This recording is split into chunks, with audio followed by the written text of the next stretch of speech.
नमस्ते।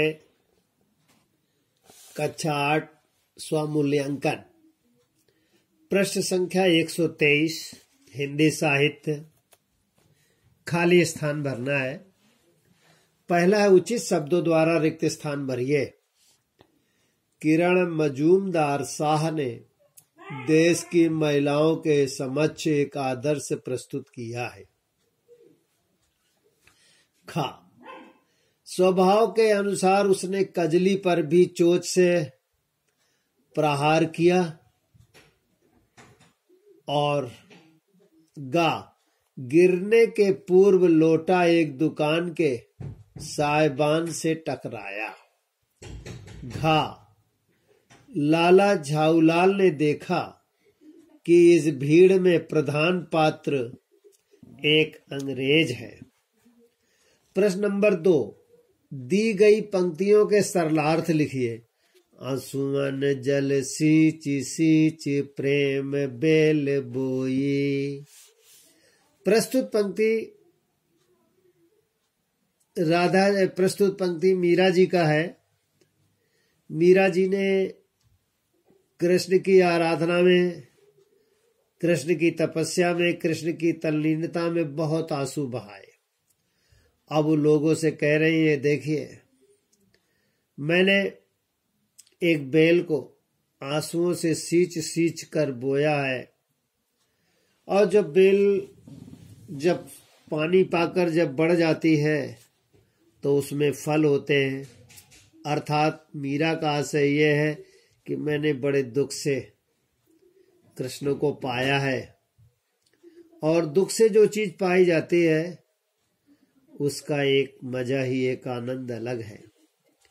क्योंकि मीरा कृष्ण की अनन्य भक्त थी, सगुण भक्ति की एक सर्वश्रेष्ठ कवयित्री भी है, ऐसा कहा गया है।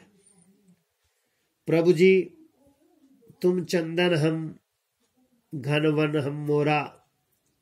बोले हे ईश्वर, ये रैदास जी का वर्णन है कि हे भगवान, तुम तो बादल की तरह, वन हम मोरा, जिस तरह आकाश में काले काले बादल आते हैं, पेड़ों में हलचल मस्ती है, जंगल में जितने भी जीव जंतु हैं ये मस्त होकर गाते हैं। बादलों को देखकर पपीहा प्यू प्यू करता है, मोर केका केका करता हुआ आगे पंख पसार कर, पंख फैलाकर नाचने का प्रयास करता है। ऐसा रैदास जी ने कहा है कि जब ईश्वर के दर्शन हो जाते हैं तो मोर रूपी जो हृदय है वो जंगल में शोर करने के लिए तत्पर हो जाता है, क्योंकि काले काले बादलों में बड़ा शोर होता है।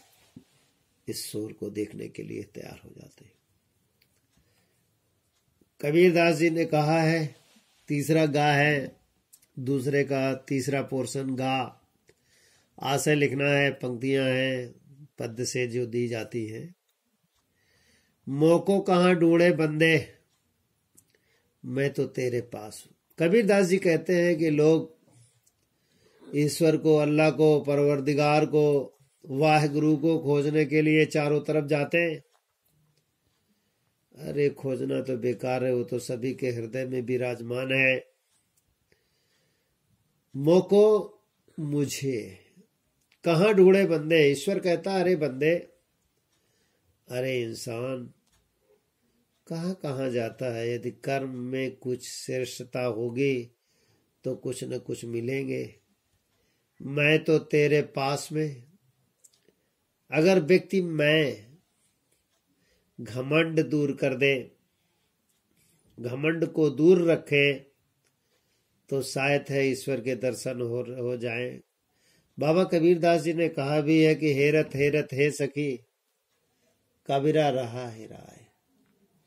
कबीरदास जी का एक कथन है, कितना भी ईश्वर को हेरो, कितना भी देखो, कभी कभी ऐसा होता है कि मन ईश्वर में लग जाता है, और जब ईश्वर में लग जाता है तो उसे कुछ दिखाई नहीं पड़ता, और वह चारों तरफ से उसे पाने के प्रयास, कर्मों का फल, श्रेष्ठता ही प्राप्त होती है, ऐसा कबीर दास जी के अनुसार कहा गया है। पृष्ठ संख्या 123 में खाली स्थान विद्यार्थी भरेंगे।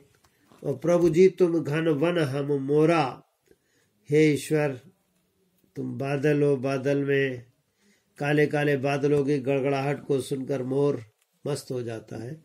ये विद्यार्थी लिखेंगे और याद करेंगे।